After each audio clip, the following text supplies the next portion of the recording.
여러분 안녕하십니까? 포항 MBC 뉴스투데이입니다. 경북 동해안 지역은 오늘 흐린 가운데 오후까지 비가 내리겠습니다. 비구름으로 인해 낮 기온은 크게 오르지 못하겠고 바람까지 강하게 불면서 쌀쌀하겠습니다. 안수진 기상캐스터입니다.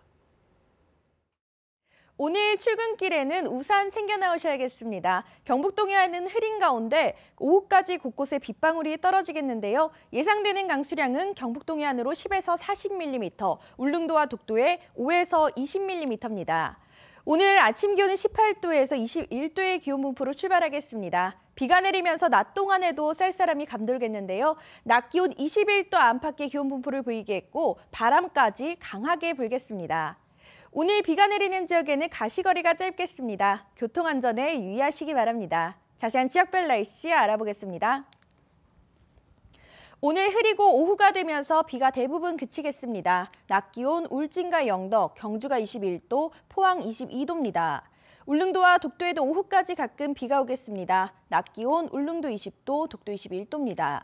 동해상으로도 오후까지 빗방울이 떨어지는 가운데 바람이 강하게 불면서 물결이 높게 일겠습니다. 바다의 물결 동해 전해상에서 최고 2.5m까지 일겠습니다. 주말 동안에는 낮 기온이 다소 오르면서 늦더위가 찾아오겠고요. 추석 연휴 동안에는 선선한 가을 날씨가 이어지겠습니다. 날씨였습니다. 평양 남북 정상회담의 성공적인 개최를 계기로 포항이 북방교류 사업의 중심지로 떠오를 수 있다는 기대감이 커지고 있습니다. 구체적으로 어떤 효과가 기대되는지 또 우려되는 부분은 무엇인지 이규설 기자가 짚어봤습니다. 현실적으로 포항이 가장 기대할 수 있는 건 영일만항 활성화입니다. 속초와 동해 삼척 등 동해안에 다른 항구도 많은데 왜 포항이 주목받는 걸까요? 무엇보다 영일만항은 동해안에서 가장 북쪽에 있는 컨테이너 항구입니다. 특히 냉동 냉장 창고와 물류센터를 갖춰 농수산물을 집중 유통할 수 있는 인프라를 완비한 것도 장점입니다. 평양 정상회담을 계기로 나진핫산 프로젝트가 다시 가동되면 나진항을 통해 중국 동북 삼성의 값싼 농수산물이 포항 영일만항으로 들어오게 됩니다. 대북 제재가 풀릴 경우에는 수산물 집산지인 나진항을 통해 북한산 대게와 오징어 대량 반입도 기대할 수 있습니다. 남북 교류가 활성화가 되면 저희 북한의 신선한 농수산물이 많이 반입돼서 저희 창고도 많이 발전할 것 같습니다. 이곳은 영일만항에 있는 냉동 냉장 창고입니다. 거대한 크기를 자랑하는데요. 지금은 이렇게 비어있지만 남북 교류가 활성화되면 중국산과 북한산 농수산물로 넘쳐날 것으로 기대됩니다. 오는 2020년에 영일만 국제 여객 구도가 준공되면 북한과 러시아로 가는 물류와 여객을 처리할 수 있는 여건도 완비됩니다. 하지만 동해 관광특구 조성은 강원도가 주도권을 쥐고 있는 데다 속초가 중심이 되는 프로젝트여서 지역에 미치는 영향은 크지 않을 것으로 예상됩니다. 동해 관광 공동특구 조성과 관련된 원산 금강산 국제관광지대에 접속하고 나선 경제특구 진출을 위한 다양한 방안을 모색할 필요가 있습니다. 문재인 대통령이 평양 공동선언을 통해 남과 북을 연결하는 동해선 조기 착공을 약속하면서 남과 북은 올해 안에 동서해선 철도와 도로 연결을 위한 착공식을 가질 것입니다. 포항 삼척 간 동해 중부선 조기 완공과 복선 전철화 사업도 속도를 낼 것으로 기대됩니다. 게다가 포스코 최정호 회장이 함께 방북하면서 북한의 철도 도로 인프라 구축 참여를 통해 침체를 겪고 있는 국내 철강 산업이 다시 활력을 띨 수 있다는 기대감도 높아지고 있습니다. MBC 뉴스 이규설입니다. 9월 평양 공동선언문에 대해 경상북도는 적극 환영한다며 북한의 비핵화를 통해 대북 제재가 해제돼 남북이 평화 통일로 가는 계기가 되기를 기대한다라고 밝혔습니다. 경상북도는 경북을 환동해와 북방교육의 전진기지로 육성한다는 정부의 방침에 따라 이미 남북교류협력 추진 계획을 수립했다며 이번 공동선언으로 나진 하산 프로젝트가 재개되면 북방교육의 전진기지로서 탄력을 받을 것으로 예상했습니다. 경상북도는 남북교류가 본격화되면 각종 사업을 바로 착수할 수 있도록 조만간 경상북도 남북교류협력위원회를 개최할 예정입니다. 이 포항 시내버스가 경북도 내 운수업체 최초로 다음 달 1일부터 하루 2교대제를 전면 시행합니다. 포항 시내버스는 이에 앞서 주 52시간 근로시간 단축에 따른 임금 협상을 타결하고 종일 운전하고 다음 날 쉬는 기존의 격일제에서 1일 2교대제로 전환하는 데 합의했습니다. 포항시는 운전직 근로자의 근무 여건 개선으로 서비스 향상과 승객 안전 강화가 기대된다고 밝혔습니다. 전국 최대의 송이 산지인 영덕에서 송이가 본격 출하되고 있습니다. 작황이 좋아 가격이 점점 떨어질 것으로 예상돼 가을의 진미를 맛보기가 수월해질 전망입니다. 한기민 기자가 보도합니다. 전국 최대의 송이 산지인 영덕군의 송이 공판장. 농민들이 이른 아침부터 채취해온 송이를 품질에 따라 선별하는 작업이 한창입니다. 올 송이 수매는 지난해와 비슷한 지난 12일 시작됐고 수매량이 점차 늘면서 하루 평균 2톤에 육박하고 있습니다. 초자는 비가 오고 소리 안 날까 봐 걱정을 많이 했는데 늦게 비가 와가지고 많이 따고 소요금도 그래 있으면 돼요. 올여름 기록적인 폭염으로 작황을 걱정했지만 다행히 생육기의 기온과 습도가 맞아떨어져 풍작을 이룰 것으로 보입니다. 8월 이후에 그 송이 작황에 그 좋은 비가 한 580mm 내렸고 또 8월 25일 이후에는 포자에 적합한 온도가 25도를 유지함으로써 올해 송이 작황이 아주 좋다고 봅니다. 수매 초기 1kg에 50만 원을 웃돌던 1등품 가격은 출하량이 늘면서 30만 원까지 떨어졌습니다.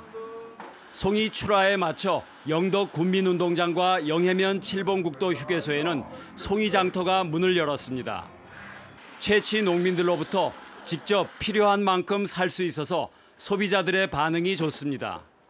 소량으로도 구입하기 편하고 그다음에 또 제 마음대로 구입을 할 수 있고 뭐 선물용이나 뭐 접대용도 간단하고 편하고 더 좋은 것 같습니다. 작년부터 저희들은 송이 장터를 운영해서 송이 장터도 이 송이 생산 기간 내내 합니다. 한 달 정도 이렇게 해서 생산자들이 직접 소득 향상에 주 목적을 두고 있기 때문에 선물용 수요가 몰리는 추석 명절이 지나면 송이 채취가 끝나는 다음 달 하순까지 비교적 저렴한 가격에 가을의 진미를 맛볼 수 있을 것으로 기대됩니다. MBC 뉴스 한기민입니다.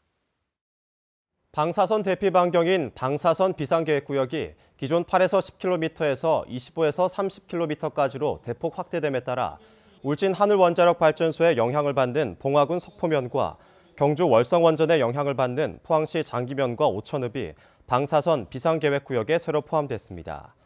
경상북도는 새로 포함된 봉화군과 포항시와 함께 육군 50보병사단, 해병 1사단, 한국원자력안전기술원, 원자력의학원, 포항안동의료원과 방사능 방제체계 구축 협약을 포항 실내체육관에서 체결했습니다. 이번 협약으로 행정기관은 가두방송 차량과 방사선 감시기, 주민보호장비인 방호복 등을 준비하고 군은 출입송제소와 제독소 등을 지원, 의료원은 방사선 영향상담소 운영과 의료 구호 등을 담당하며 연구기관은 방사능 방제 교육을 진행하기로 했습니다. 지방분권개헌 국민행동은 지난 11일 발표한 정부의 자치분권 종합계획에 강력한 지방분권 의지를 찾아보기 어렵다고 우려했습니다. 국민행동은 자치분권 종합계획에는 가장 중요한 지방분권 과제인 지방입법권 확대가 빠져 있고 지방정부를 국가의 법률을 집행하는 하급기관으로 편입시키는 행정권 분권이 대부분이라고 지적했습니다. 또 분권개혁의 대상인 중앙정부 관료들을 자치분권위원으로 위촉한 것 자체가 잘못됐다며 정부 출범 초심으로 돌아가 지방입법권 강화와 지방재정 자율성 확충에 집중할 것을 촉구했습니다. 뇌물수수 혐의를 받는 김영석 전 영천시장이 구속은 면했지만 영천은 민심이 사나워졌습니다. 특히 영천시는 민선시장 4명이 예외 없이 모두 비리 혐의로 구속되거나 사법기관 수사 대상이 되는 불명예를 안게 됐습니다. 보도에 박재영 기자입니다. 승진 대가, 재임 시절 사업 특혜 등으로 수천만 원의 뇌물을 받은 혐의를 받는 김영석 전 영천시장에 대한 구속영장이 기각됐습니다. 법원은 구속할 이유가 충분하지 않다고 봤습니다. 경찰은 영장 재신청 가능성을 열어두고 추가 증거 확보 등 범죄 입증에 주력하고 있습니다. 1995년 민선시장이 들어선 이후 영천시장 3명은 모두 비리로 임기를 채우지 못했습니다. 초대 민선시장이던 정재균 전 시장은 건설업자로부터 뇌물을 받아 실형을 선고받고 불명예 퇴진했습니다. 보궐선거로 당선된 3, 4대 박진규 전 시장도 직원에게서 승진 대가로 금품을 받아 구속됐습니다. 5, 6대 손희몽 시장은 선거법 위반, 뇌물 수수 혐의 등으로 3년 6개월 복역하기도 했습니다. 유일하게 임기를 마친 김영석 전 시장은 이제 재판을 앞두고 있습니다. 영천에선 2000년부터 시장 재보궐선거만 3차례 있었습니다. 우리 영천은 고질적인 병폐입니다. 정말 부끄러워요. 정말 솔직히 저는. 이런 문제가 영천이 지금 30년째 이랬습니다. 줄줄이 이어지는 민선시장들의 구속 및 검찰, 경찰의 수사는 영천에서 벌어진 각종 개발 사업에 대한 수사로 이어지면서 지역 개발에 발목을 잡고 있다는 평가를 받고 있습니다. MBC 뉴스 박재영입니다. 국보인 가문사지 3층 석탑 모양을 본뜬 간포항 난방파제 등대에 야간 조명시설이 추가로 설치됐습니다. 포항해양수산청은 간포항 난방파제 등대는 간포항 상업시설 조명의 영향 등으로 등대 확인에 어려움이 많아 어선들의 안전한 항해를 지원하기 위해 조명을 추가로 설치했다고 밝혔습니다. 지난 2016년에 설치한 간포항 난방파제 등대는 국보 제112호인 가문사지 3층 석탑을 형상화해 관광객들에게 인기를 끌고 있습니다. 경주시는 공모와 면접을 통해 시민소통협력관에 이성락 전 설린대 겸임교수를 내정했습니다. 경주 출신인 이 전 겸임교수는 성균관대를 졸업하고 위덕대에서 석사학위를 받았으며 안강발전협의회 사무국장 등을 지냈습니다. 시민소통협력관은 시민원탁회의와 사랑방 좌담회를 운영하고 각종 민원 등을 담당하는데 5급 대우의 임용기간은 2년이고 근무 실적에 따라 3년간 계약을 연장할 수 있습니다. 대구에서 붉은 불개미가 발견된 가운데 방역당국이 여왕개미와 공주개미 등 830여 마리를 잡았다고 하지만 벌써 퍼진 것이 아니냐는 걱정이 많습니다. 양관희 기자가 보도합니다. 붉은 불개미 800여 마리가 때로 발견된 대구 북구의 아파트 건설 현장입니다. 붉은 불개미를 옮겨온 중국산 조경용 석재 120여 개가 천막으로 덮여 있습니다. 그 안으로 살충력이 강한 소독가스가 들어갑니다. 침투력이 강하고 가스로 기화되어가지고 현 천막 안에서 소독을 하기 때문에 대상물을 소독하기 때문에 소독의 기대 효과는 거의 100%로. 붉은 불개미가 나온 공사장에서는 보시는 것처럼 진출입하는 차량 모두에다 소독약을 뿌려가며 방제 작업을 하고 있습니다. 건설 현장 주변 지역 2km에서는 붉은 불개미를 찾기 위한 조사가 진행 중입니다. 유관 조사와 먹이 트랩을 통해서 이제 추가적으로 주변 지역에 붉은 불개미가 나타나는지를 지금 확인하는 작업을 하고 있습니다. 인근 주민들은 붉은 불개미가 퍼져나갔을지 걱정하고 있습니다. 불개미가 나왔는데 그 숲에 있는데 조심하라 하면서 소독을 계속하고 있다 하면서 그렇게 방송하는데 집에 좀 아프네가 하나 있으니까 좀 걱정은 되죠. 정부는 번식을 위한 이른바 결혼 비행 가능성을 낮게 보면서 붉은 불개미가 밖으로 퍼지진 않았을 것으로 예상하고 있습니다. 다만 전문가들은 일개미가 먹이를 위해 돌아다녔을 가능성은 있다고 말합니다. 여왕개미 같은 경우는 아마 이동을 안 했을 수도 있어요. 일주일 정도면. 근데 이제 일개미 같은 경우는 이제 먹이를 획득하러 다녀야 되니까 돌아다닌단 말이에요. 확률적으로 보면은 낮은데 낮기 때문에 그런 일이 절대 없다고 얘기할 수는 없죠. 정부는 소독가스 주입을 끝낸 뒤 추가로 개미가 있는지 확인할 계획입니다. MBC 뉴스 양관입니다. 유네스코 아시아 태평양 지역 총회가 지난 19일 개막해 내일까지 경주 하이코에서 열립니다. 아시아 태평양 지역 30여 개 국가위원회 관계자와 전문가 등 100여 명이 참석한 가운데 열린 이번 총회에서는 아태 지역 유네스코 활동의 우선순위와 유네스코 국가위원회의 역할 강화에 대한 논의가 이루어집니다. 특히 오늘은 경주에 있는 세계유산의 보존관리 및 활용 사례에 대한 발표와 토론이 진행됐습니다. 경상북도는 어제 경북 인공지능 거점센터에서 포스텍과 인공지능 바이오 분야 기업들이 참석한 가운데 현장 간담회를 갖습니다. 오늘 간담회에서 기업 대표들은 신시장 개척의 어려움과 인재 부족, 개발된 기술의 사업화와 적극적인 벤처 투자의 필요성 등을 건의하며 경상북도는 기업들의 의견을 수렴해 인공지능과 바이오 벤처기업 육성 정책에 반영할 예정입니다. 농산물 원산지와 축산물 이력 표시를 위반한 업체 60여 곳이 국립농산물품질관리원 경북지원에 적발됐습니다. 폭염으로 수확량이 감소했거나 수입산과 가격 차이가 큰 배추김치가 33건으로 가장 많았고 돼지고기, 두부가 많았습니다. 농산물품질관리원은 단속에 걸린 업체 가운데 48곳은 수사를 통해 벌금을, 나머지 업체에는 위반 정도에 따라 과태료를 매길 방침입니다. 대구시 의회에 이어 일부 기초의회도 깜깜이 쌈짓돈 지적을 받아온 업무 추진비 관련 조례를 만들기로 했습니다. 정의당 대구시당이 대구 8개 구군의회에 업무 추진비 공개와 관련해 물어본 결과 북구와 서구의회는 다음 달 임시회에서 조례를 제정하고 4개 의회는 내년 상반기까지 관련 규정을 마련하겠다고 답했습니다. 달서구와 달성군 의회는 구체적인 답변을 유보했습니다. 지방의회 업무 추진비 공개와 관련해 전국 16개 광역의회 가운데 9곳, 226개 기초의회 가운데 69곳에서 조례나 규칙을 제정했지만 대구는 한 곳도 없었습니다.